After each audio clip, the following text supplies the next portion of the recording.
Hello, Stephane. Hi. Welcome to Paris. Thank you. How's it going? I'm totally jet lagged and I have no idea what time it is. All right, let's try to make this as coherent as possible then. Tell me about Upwork. How big is it as a company? What does it represent? What is your latest metrics? So, how big is it? There's about 2,000 people who work at the company. About 400 of them are employees. About 1,600 of them are freelancers. We have people in 800 different cities in the world. I don't know about you, but I can't name more than 100, so I don't know where the other 700 are, but pretty much everywhere. In terms of transaction volume on the site, so the amount of money that companies pay to the freelancers, we're going to do a little bit more than $2 billion this year. And then, our business, we take a percentage of that. So our revenue on a, GAAP, the US standard for accounting is going to be about 300 million. And we're more or less break even. So we make a little bit of money on this, but almost nothing. Okay, so it's safe to say you're doing well. Yeah, so we took the company public a year ago, and we've been cash flow positive for many, many years. So we haven't had to raise money for many years. And so the nice thing about not raising money is you're not being judged constantly around this is your next round and you're either doing great or doing poorly. The downside of being public is you're judged every single second, and all of your employees are on their E-Trade account hitting refresh every 2 seconds, and you see it on their screens. And so, are we doing well? No, the stock price sucks right now, which is really painful to watch. Primarily because there's a transition in the shareholders. We've been VC backed, so the company's been around since 1999. Wow. Not exactly an overnight success. It took a long, long time. And so a lot of the VCs need to sell. And when they sell, it puts downward pressure on the stock price. And so as a result, you have this nice trajectory. And so I think we're doing well. I mean, the company is profitable, growing at about 20% per year, which means, when you do $2 billion, it means we're going to add about $400 million this year, which is, it's tough. I mean, it's a lot of people, a lot of jobs that need to get posted. But clearly, everybody wants us to grow faster, and so do we. Yeah, it's the game, right? But I want to learn more about you. Tell me about your journey. So you're French. You have no accent, but we can. I have an accent in both languages. Some people are bilingual. I'm like zero lingual. Like my English is not getting better, and my French. The other day I was on BFM TV, and so I talked to the journalist before, and I'm like, this is really embarrassing, but my French is terrible. I've never really worked in France. And so I'm going to speak franglais to you. And she's like, oh, we're so used to it. And so we do the interview. And then at the end, she goes, ah oui, quand même. So there, But yeah, I've been living in San Francisco in the Bay Area on and off since 1997. Mm-hmm. So it's been a long time. I only worked in France for 3 years. I started PayPal France in 2004. And then I moved back with PayPal to the Bay Area in 2008. Mm-hmm. And how did you get into tech? I learned how to code when I was 11 years old. So I don't know who else is my age, but for people old enough, I had an Atari 800. And back in the days when you turned on the computer, you had to program. There was no, there was no mouse, there was no UI, there was no nothing. It just started with a command prompt. And so the only way you could do something with it was to learn to code. So I learned to code. And at the time, you couldn't even learn online. There was no such thing as online, right? So you went to buy books, and then you would copy the code that was written on the books, and that's how you learn how to code. And I don't know why, but I found it to be really cool. And then when the internet started, happening, I was lucky to be able to be connected. I lived in Texas for a number of years, so I was lucky to be able to be online really, really early on, mm-hmm. and meet other people that were just as crazy as I was, and so that just got me completely hooked. And I've been an engineer ever since then. Yeah, and so you joined Upwork in what year? So at the time it was not called Upwork, yes, it was called we'll oDesk. Talk about that. But I joined in 2012. Okay, 2012 as... I was running product management, so product and design, and then the head of engineering left, and so I was running, on an interim basis, I was running product design and engineering, and then it took us forever to find a new head of engineering, and then the CEO told me, like, look, you're doing an okay job, so why don't you just keep running both? And then at that point, we decided to merge with our main competitor, which is why we changed the name in the first place. So for a while, I was managing the two teams, both engineering, both product teams for the two websites, which is not something I would recommend to anybody because you really don't sleep, including like we got a denial of service attack like a few weeks after the merger started. So, you know, at a merger, everybody hates you. Like everybody hates each other because they're competitors that used to be really, you know, antagonistic to each other. And when on top of that, the two sites are down and you get these, you know, threats of pay us a bunch of Bitcoins, otherwise we'll never bring the site back up. We had some, you know, pretty bad times at the time of the merger. Yeah, but good memories, though. I mean, you know, the worst times create the best memories. But yeah, tell us a little bit more about that. So you were working for, was it for Elance or oDesk? So I was working at oDesk. So Elance was the older company. They started in 1999.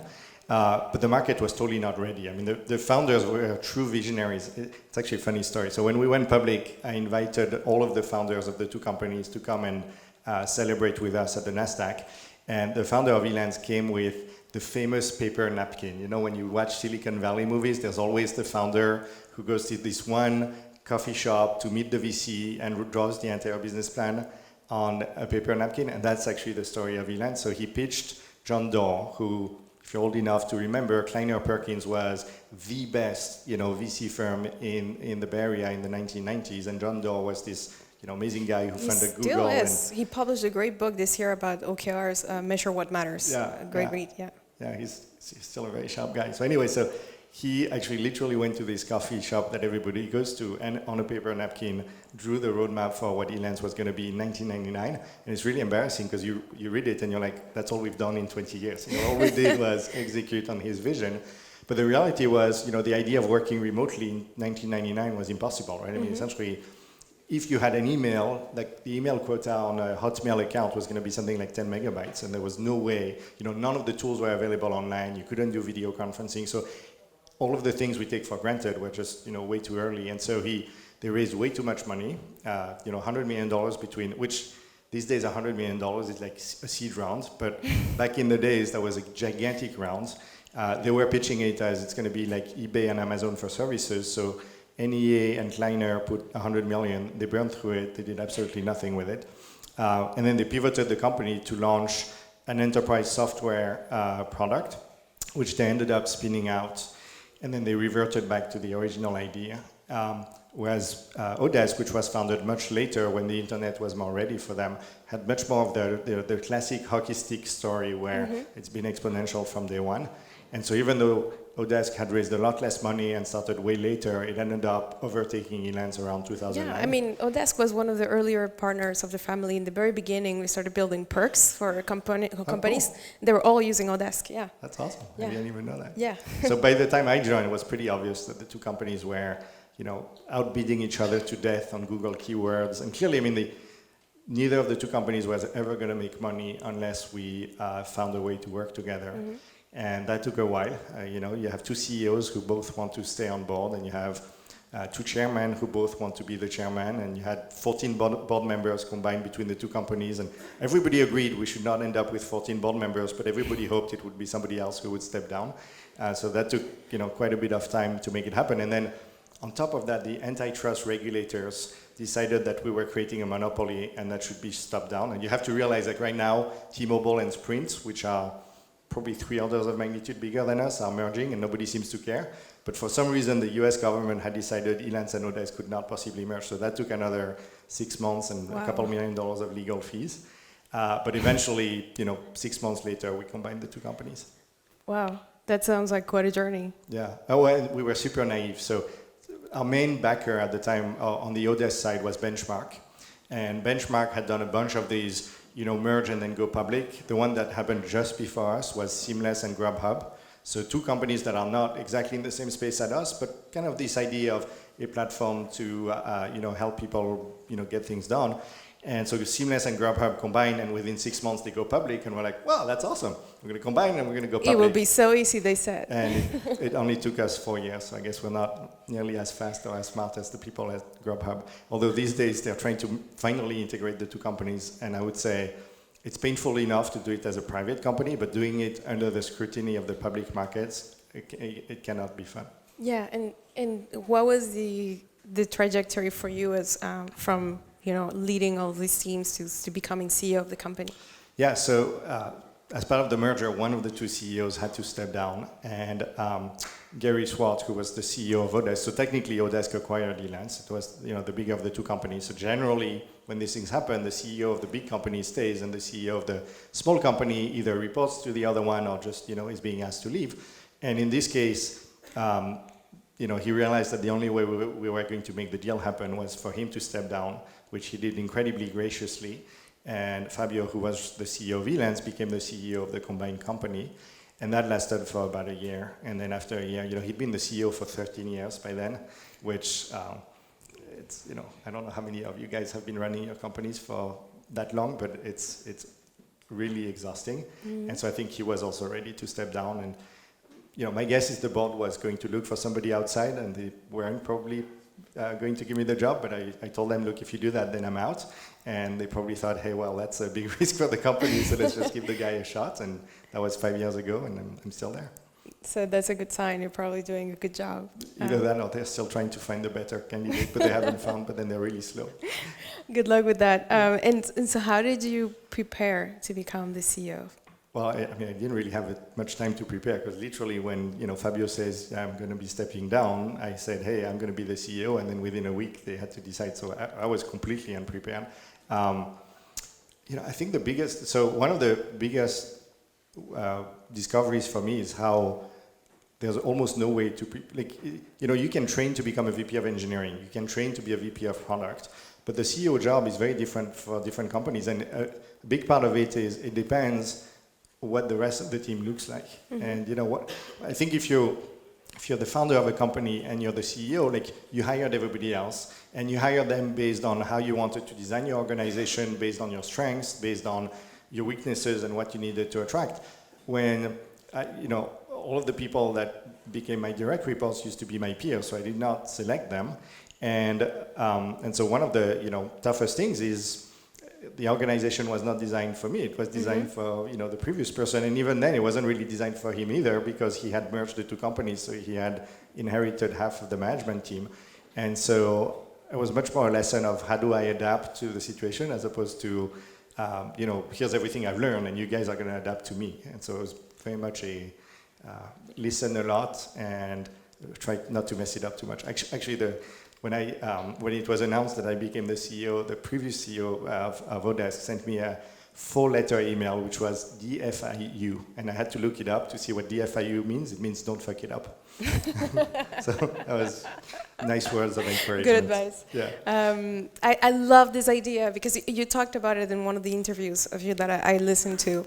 But I love this concept of, never heard anybody put it into words, of how a founder builds a team around his weaknesses, and how as a CEO, becoming like a CEO of a company that you didn't create, you have to kind of do with this environment that already exists. I mean, these people that were hired to complement somebody that was not you, basically. Yeah, I mean, at a certain scale, organizational design really matters, right? I mean, when you're a team of 50, 100 people, everybody knows everybody, and frankly, even if you have an org chart, nobody cares, because if you need somebody to do something for you, you just go talk to them and they do it.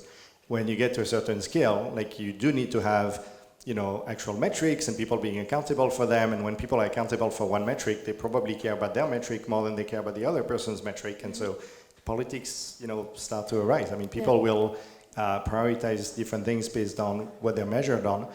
And so one of the challenges is, I have 9 direct reports. I mean, it's obviously in 5 years it's changed a lot, but I have 9 direct reports, and more or less I spend 1/9 of my time with each of them. Mm-hmm. And if you start from scratch, I'm a product guy, so if I had started it from scratch, I think the org would have looked more like what Google or what Facebook looks like, where Mark runs product, and he has 12 people running, Instagram and the news feed and Facebook ads and all that stuff. And then Cheryl runs everything that Mark doesn't want to touch, and that sounds pretty awesome. But when you inherit an organization, you can't do that, because I would have had to tell my, head of product, hey, by the way, you're no longer the head of product. It's all the people that report to you that are going to be reporting to me now, and you're gone. And meanwhile, all of the other people, I would have said, hey, I'm going to layer you under a CEO. And so essentially, you lose the entire management team, which obviously they were amazing people, and there was absolutely no reason for me to do that. And so it had to be me who had to adapt to the situation as opposed to, creating it from scratch. But I think that's ultimately what makes a good leader. I mean, you adapt as well to your team. Yeah, I mean, I think there's pros and cons to starting your own company versus, like joining somebody else's company, right? I mean, when you start from scratch, you get to shape it the way you want it to be, but then you can't blame anybody else for the mess you've created. When you join somebody else's organization, you get to, shape it, but it takes more time because you can't just, throw the baby with the bathwater from day one. And also, you have a super rare background. Like you've led product engineering and sales teams.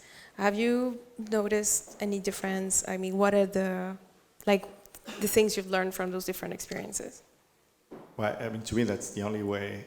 I felt really underqualified to be the CEO of that company when I got the job, even though I asked for it. But, when I got it, I was just like, holy shit, what am I supposed to do next?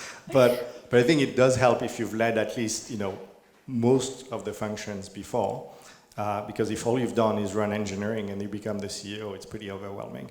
So I think I was lucky enough to, have had a pretty, strong computer science background and, led engineering teams of different scale, but also have had to, manage business development and marketing and sales so that I didn't just inherit a team of people that, I didn't even know what they did. And I think it does help to already know the organization really well, right? So by the time I became the CEO, I had been there for 3 years already. And so it's not like it was a group of individuals I didn't know or a business that I didn't know. It was clearly a very different job, but within the context that I understood pretty well. Yeah, but I mean, tell me if I'm wrong, but I think that like most companies, was it clear at that point that you wanted to IPO or not at all? Oh, no. Okay, because I mean, when I joined the company, like in 2012, so Gary, who was the CEO, told me, we're going to take this company public really soon. And they had just raised money from a fund called T. Rowe Price, which typically only invests in public equity, and had started to do what's called the crossover, which is funding late-stage private companies. Mm-hmm. So they had done that early 2012, and I think the intention was, well, then in 2013 we'll take the company public. Mm-hmm. But then instead we decided to merge with Elance, and then that took another 4 years. So I would say there's definitely 2 years where this was completely not on the radar. We were just trying to fix the mess we had created. Growth rate of the business went all the way down to 5%. Like we lost a ton of customers during the merger. Wow. We lost a ton of employees during the merger. Morale was like an all-time low. And so nobody was talking about going public. At that point, we were just talking about how do we not go out of business. Mm. And then starting in 2016 and then 2017, the business started to take off again. And it became profitable, and it started to have a scale that made it much more cost effective to go public. It's really expensive to go public in the US. The IPO itself probably cost us about $10 million. Wow. And then every year, just the extra cost of doing quarterly audits and having a lot more lawyers and a lot more finance people than we used to have probably cost us another $2 or $3 million at least every year. And so you need to have a certain amount of scale to justify the agony and the costs that are associated with being public. And so I would say in 2017, we saw the light at the end of the tunnel. The numbers started to look really, really good. And so we thought, now it's time to try to go do it. I mean, congratulations. That sounds like Yeah, well, we'll see. I mean, the stock price needs to go like this too. It's going to be even better. Another topic that I really wanted to talk about with you tonight, when we were on the phone about a month ago to talk about this conversation, you mentioned something about how, what's special about France, because we are in Paris, but what's special about France, as you mentioned, I think that French founders could leverage a lot more freelancing and the opportunity to scale thanks to freelancers. So the question I ask you today is, why should an entrepreneur today consider scaling through freelancing? Yeah, so I think, the word freelance, so we keep dancing back and forth on what do we call our community, because it doesn't, freelancing for a lot of people means short-term gigs. And like, I don't think you can build your core product with developers that are only there for a few days at a time. Like, that's not what we're saying. It's much more that you're building a distributed organization of people that may be full-time, maybe part-time, and it may be, you know, it depends on what you need and all that stuff, but they're going to be committed to working with you for an extended period of time. They're just not going to be your full-time employees who, you know, do exactly what you tell them to do when you tell them to do, and who show up in your office in Paris. And I think, you know, whether it's Paris or London or San Francisco or, you know, any major city in the world, talent tends to be really scarce. Like, yes, you have amazing talent in Paris, but, you know, there's Google and Facebook and Criteo and probably a dozen other, Algolia, and, you know, a dozen other, like, super well-funded companies that, you know, they fight for talent with you, and probably they're winning, right? Yeah. And so when I talk to founders to be clear, like, I don't work in Paris, so I don't know the talent market nearly as well, but I can tell you in San Francisco, when I talk to founders who tell me, we only hire the best of the best, and I'm like, given how much you pay people, you hire the best of the people that couldn't get a job at Google, right? And so you're actually hiring the best of the rest. And the reality of it is, if they become good enough, Google is going to poach them from you. So not only do you not get really amazing people in the first place, but on top of that, they're not going to stay very long with you. And when you hire people, it doesn't have to be like, you know, the other side of the world. Like, if you hire people that are just, you know, a couple 100 kilometers away, you know, like, I'm sure in France, I mean, like, I'm sure there are amazing people in Bordeaux and in Nantes and in Rennes and in plenty of other places. And there's also tech companies there, but it's not Google and Facebook and Criteo. And it's very true in San Francisco. Like, one of the best research universities in the US is in a town called Fresno, which is essentially bankrupt. There are no jobs in Fresno. When the kids graduate from Fresno University, their biggest dream is to move to Silicon Valley. And so the companies that are, and by the way, they don't really want to move. They want to move because of the jobs. And so the companies that are willing to hire them where they are and put them in a co-working space or have them work from home, you know, they more or less have them for life. And so that, to me, is the main thing, is like you give jobs to people that otherwise would be either left out of the traditional economy or would have to move to a place where increasingly it's a catch-22, right? I mean, like, moving to San Francisco, the cost of living is completely insane. And so, yeah, you get paid a lot of money, but your cost is so high that you don't actually really make a lot of money. Or you stay in Fresno, and then the cost of living is incredibly low, and it's actually probably going down right now, but there's no jobs, right? And the solution to this has to be like, you know, we're tech companies. You know, we use Slack, we use Zoom, we use, you know, Google Docs, we use Jira. I mean, we use GitHub, whatever. Like, all these tools are in the cloud, and frankly, you know, working from home is not that hard. And so if they can work from home, then they can work from, you know, a couple 100 kilometers away. So it's different when you have time zones. You know, like, if you put like 2 people in India and 3 people in Australia and then 2 in the US and 1 in France, it's a disaster, right? Like, nobody can ever talk to anybody, or somebody never sleeps. Or, you know, like, culturally it's very difficult. But if you find people that are not too far apart, where you can do meetups from time to time, you truly get the best talent. You get people that are really passionate about what you do, and they stay with you for a long time. You know, the 12 of the first 10 engineers that were hired by oDesk, so this is back in 2003, 12 of them still work at the company. Wow. And this never happens in Silicon Valley. I can guarantee you, even at Google, you don't have the first 12 engineers still working there. And we were founded before Google, right? And so it's just very different when you, and by the way, like, one of them lives in a town that used to be owned by the KGB. And until, like, you know, 20 years ago, it didn't even exist on official maps, right? Because it was like one of those secret towns in Siberia. And I don't know what the local job market is in Siberia, but I'm pretty sure we're by far the best employer. And so it's a win-win. Like, you know, we get him for life. He's super happy to work for, like, a super cool company. He probably gets paid, you know, a fortune compared to the local job market. It's still probably less than half of what we would pay him if he moved to San Francisco. And so everybody wins. And I read that at your San Francisco, or no, you have a Mountain View office. The receptionist is a freelancer. I mean, she's who works remotely. Sure. On a screen. So when you come to your office, you are greeted by someone on an iPad or whatever screen who opens the door, and that's very cool. I mean, it's, you know, it's a cool marketing widget. Like, everybody comments on this. And in fact, like, some of our enterprise customers, they sign up to become enterprise customers just so that we can teach them how to do it in their offices.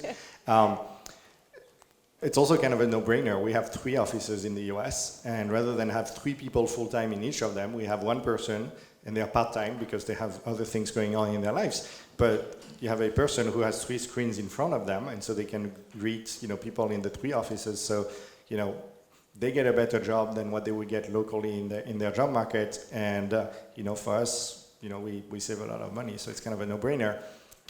So there's 3 of them, and they take shifts. But one of them actually has a physical handicap, and that's actually really typical of that population. About half of the freelancers in the US either have physical disabilities or mental health issues, like people that struggle with depression, people that struggle with, military veterans that struggle with PTSD, people that are on the autism spectrum who have super high IQ, but for whom like being in an office environment is incredibly stressful, or people that have young kids, like care duties. The idea of working from 9 to 5 and being stuck in traffic when you have, young kids at home is really painful for a lot of parents. And so, one of the 3 actually could not physically go to an office. So working from home is the thing she has to do.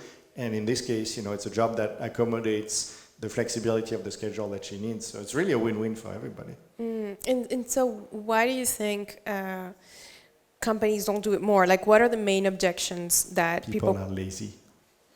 No, I'm serious. I mean, it really drives me insane. Like, to give you a number, like every day about 10,000 people apply to join Upwork as freelancers. We have jobs for about 1% of them, right? So today we're going to turn down 9,900 people, and tomorrow we'll turn down another 9,900 people. And it's not because they're not qualified, it's because we don't have enough jobs. And then I hear employers say, oh, there's a skills gap, it's so hard to find talent. It's like, there's no skills gap, right? There's a flexibility gap, there's an imagination gap, but it's pure laziness. I mean, it's a lot of people who say, well, that seems so difficult. Okay, it's difficult. Get on with it. Yeah, but by the way, it's not that difficult. It's not difficult. That's what you're saying. But it's just it's inertia, and I think by the way, it's really changing in early stage companies, right? So fully distributed development teams have become much more common.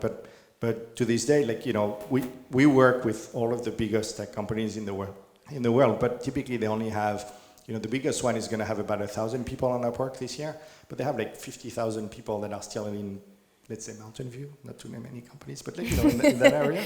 Yeah. And so they're still destroying the local housing market. If you go to Mountain View today, which is where Google is headquartered, Mountain View used to be a relatively low-cost, affordable housing area of the Bay Area, and in particular, it had a very high, Latino and Hispanic population. And progressively, it's all the Google engineers that moved there, and so the cost of living went up. And now, when you go to Mountain View, you see fancy condos with Google engineers, and then RVs, camping car. And the people there, they're not on vacation, right? They're parked in the streets because they can't afford to live there anymore.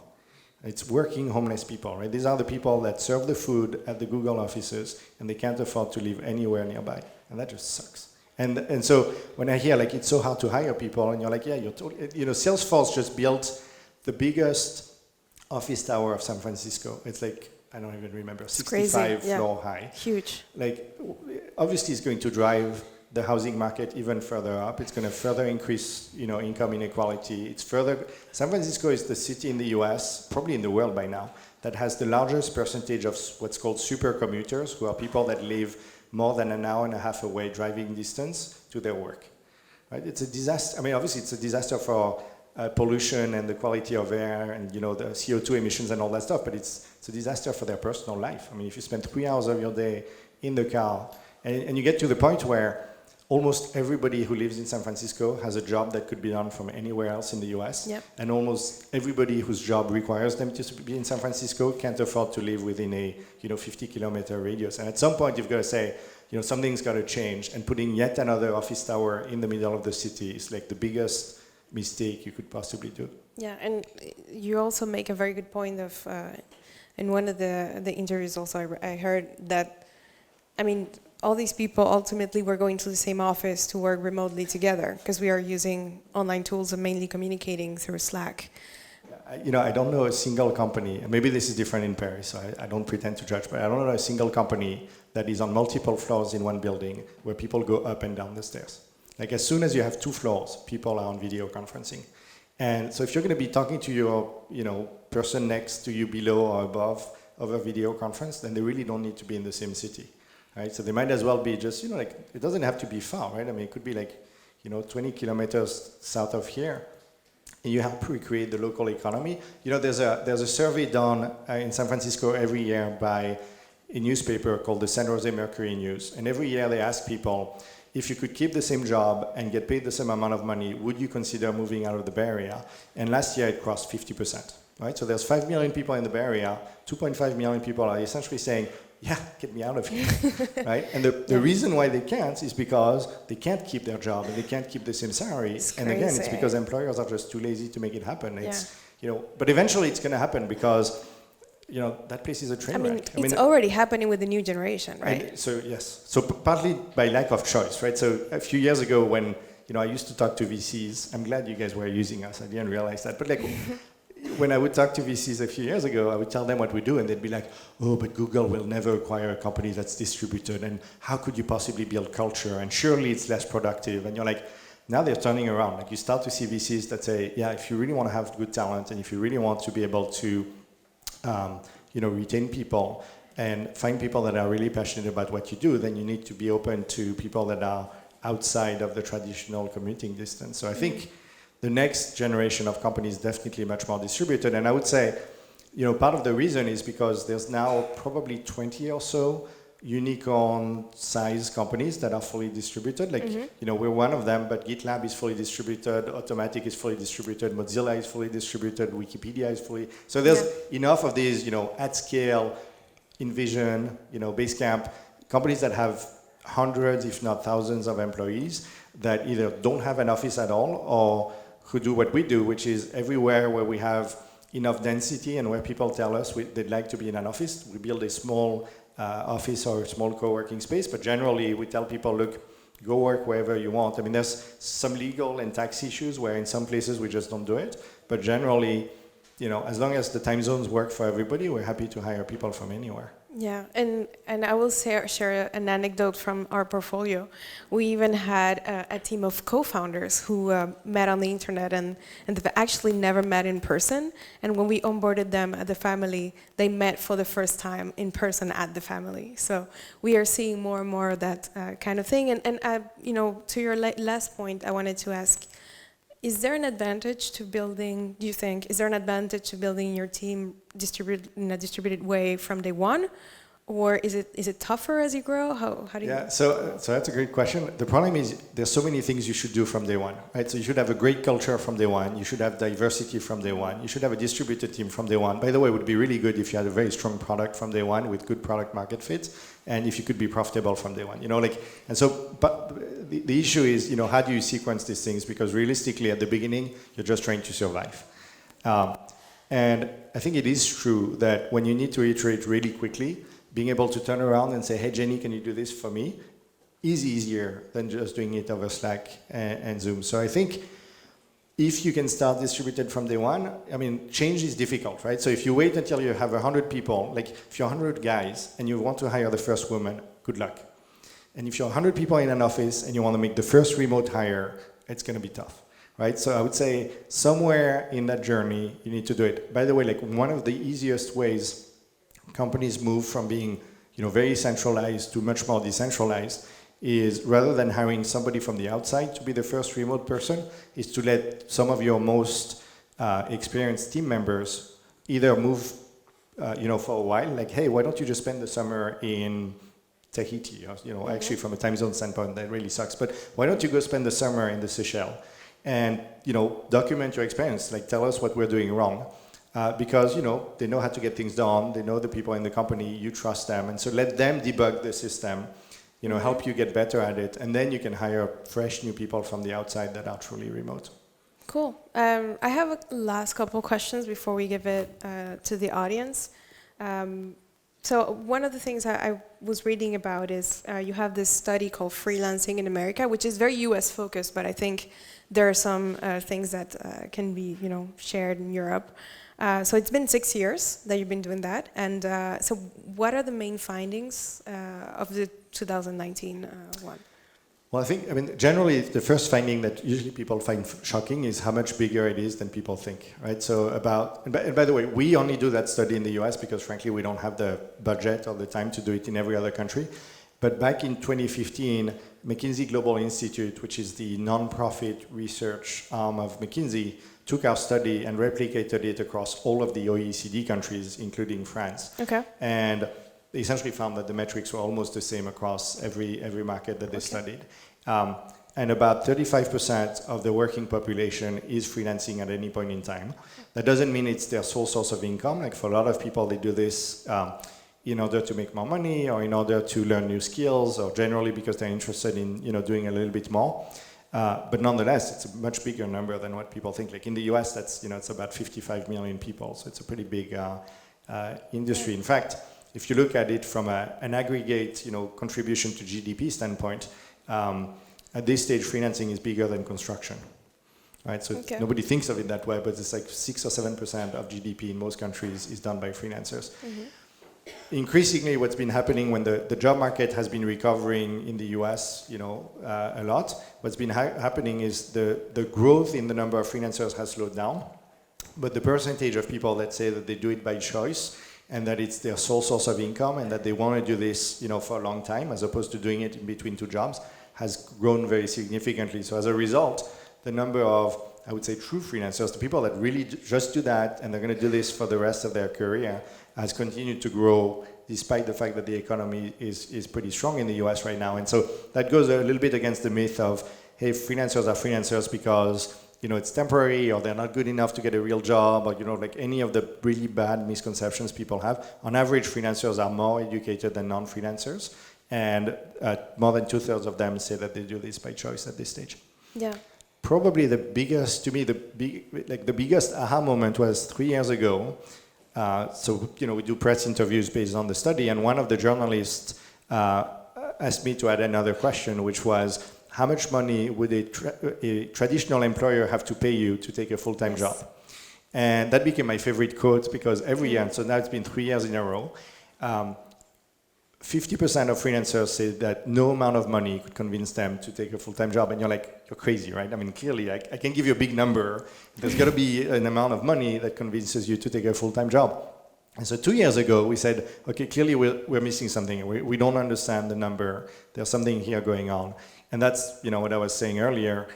Almost 50% of freelancers are saying they either have a health issue, care duties, or they live in a part of the country, we're talking about the US, right? But they live in a part of the US where there's just no jobs for people for their skills. So they're not really necessarily saying, in an ideal world, they wouldn't want a traditional job. They're just saying, given the situation I have in my personal life, I just wouldn't take a full-time job.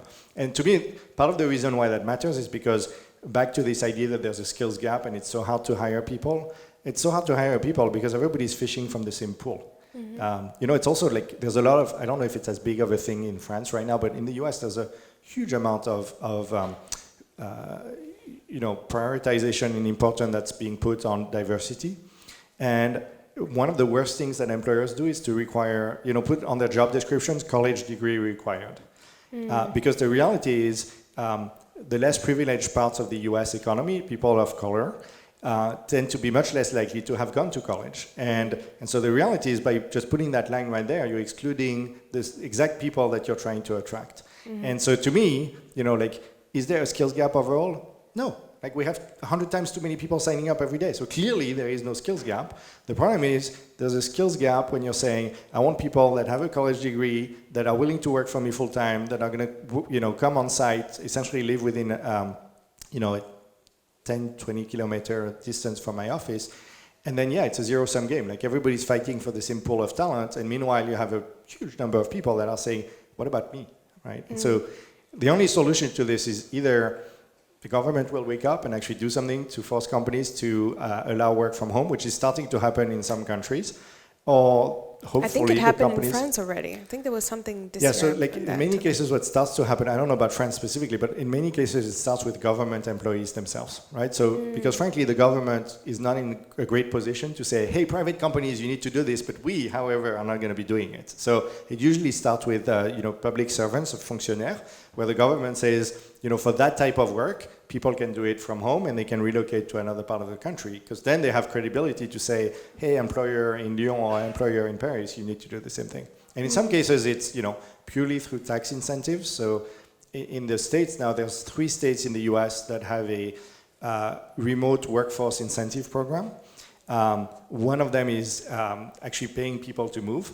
So Vermont will say, hey, if you move with your employer, like you're a person who lives in Manhattan, and you want to move to Vermont, which is beautiful, totally empty, super cheap, where population growth has actually been negative. So if you move with your job, we'll give you $10,000. And the problem is they ran out of money within 2 weeks of introducing the program at the beginning of the year because everybody moved, right? And so now they're trying to figure out how they can get more funding to do it next year. But the reality is it's a really good return on investment for them because these people are going to pay state tax in Vermont, they're going to pay sales tax in Vermont, and then they're going to be consuming goods and services, so they're going to be employing other people. So it's one of those things that is completely self-funding, but you need to have the political courage and a little bit of budget to get it started.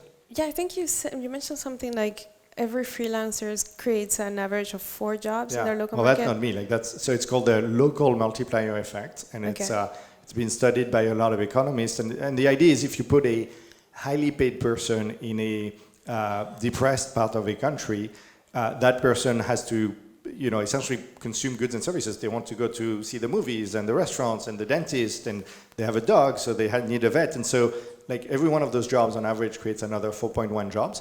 Which means you don't need to move that many people, right? I mean, like if you move like a couple million, like if you take the 50% of people of San Francisco who want to move out, so that's 2.5 million people, we multiply it by 4, that's, I can do the math, 10 million people.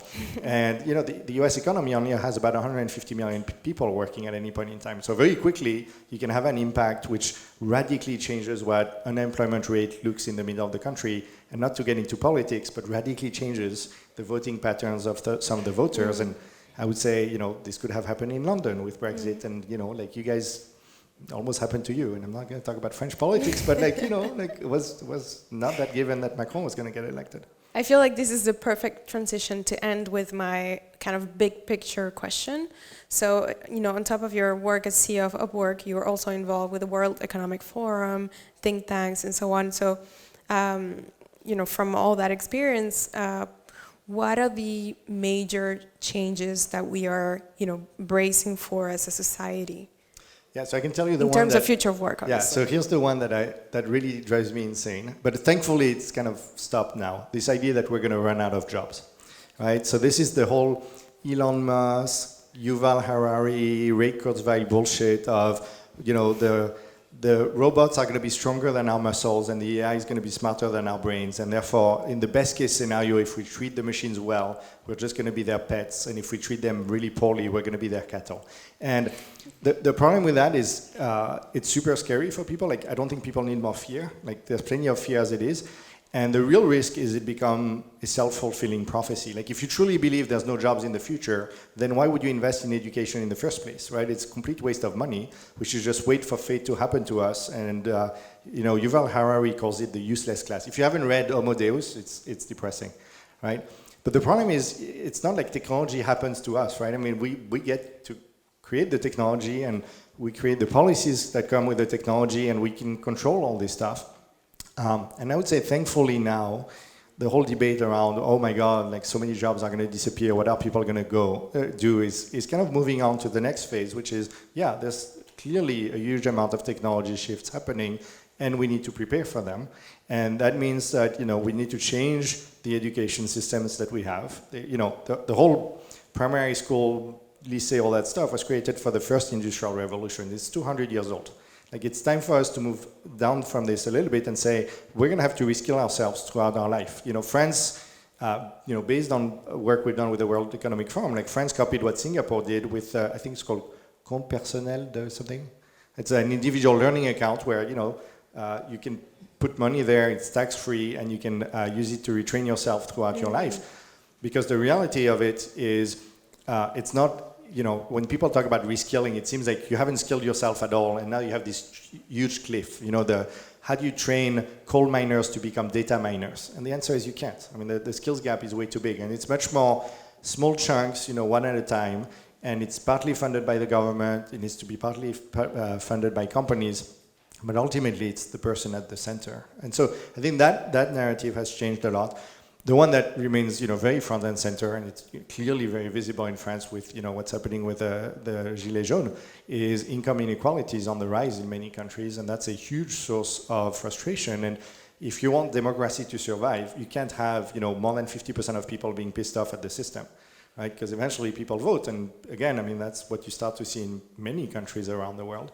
And I would say the problem with tech companies is we tend to create superstar companies, right? I mean, like revenue per employee at Google is incredible, and the problem with that is revenue per employee of everybody else as a result sucks.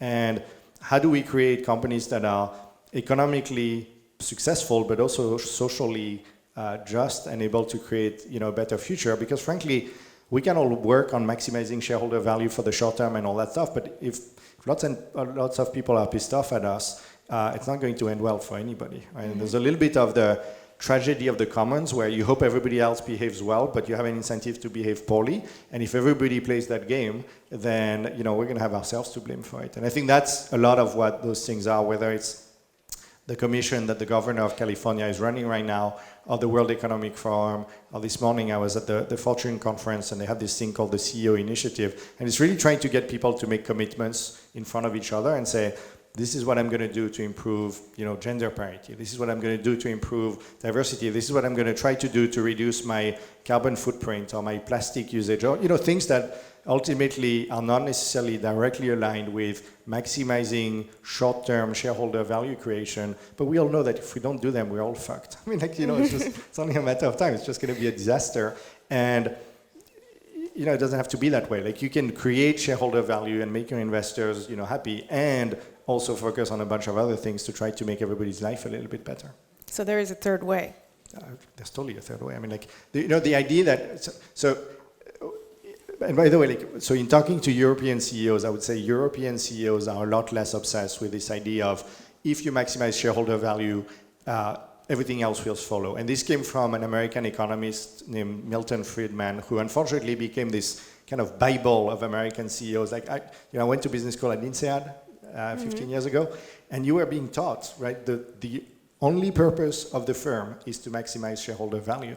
And it's like, yeah, what about the environment? What about people's lives? Like, if you could automate everybody's job away, that maximizes shareholder value in the short term, but if nobody has any jobs, who's going to buy your goods and services, right? Clearly, if everybody's just playing that game, it cannot possibly end well. And so finally, this year, the Business Roundtable, which is the group of the top 180 CEOs of US companies, finally changed the definition of the success of the firm to be about optimizing value for all stakeholders and not just for shareholders. Now, a lot of people read this very cynically saying, yeah, Jamie Dimon is never going to change. He's a complete, put your name there, whatever you want to call it.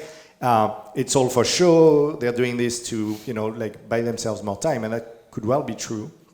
But I think increasingly people are realizing that something's got to give. And we can create we don't have to do growth at all costs. Like we can do inclusive growth, and it doesn't have to be, selfish capitalism. It can be better capitalism. And ultimately, we don't want to go back to being, like communist China or something, right? Like nobody's saying that's the model, but that doesn't mean that the craziness that some companies are doing, not, like in tech, I think we all know what we're talking about here, right? I mean, there are some companies that are really not behaving well, and, if life was perfect, they would get punished for behaving poorly, and everybody after that would say, well, we will never do that because that's not what happened. Unfortunately, at least one of them just made $2 billion by being a complete asshole, and that's unfortunate because it doesn't really set the right example for everybody else.